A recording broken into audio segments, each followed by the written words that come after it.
আব্বা,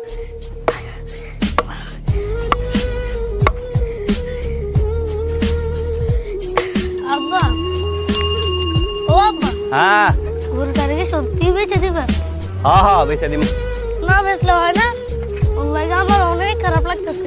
চিন্তা করিস না, আব্বা তোর ঈদের পর একটা বাছুর কিনে দিমু, ওটা তুই আবার পাইলে বসে বড় করিস। ওর সাথে আমি ছোটবেলা থেকে বড় হয়েছি, ওর লাগে অনেক মায়া হয়। আচ্ছা আচ্ছা শুন,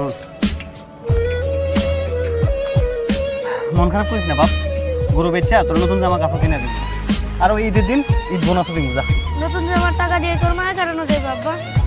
আমার তো এখনই কান্দন আইতেছে। মন খারাপ করিস না বাপ, মন খারাপ করিস না। ওরে কখন হাঁটে নিয়ে যাবেন আব্বা? হাটে নি মনে তো রে, ওই পশ্চিম পাড়ার নুরুসন মিয়া বিকেলে গরুটা নিতে আইব, দামাদামি হয়ে গেছে, ওই অ্যাডভান্সও করে গেছে।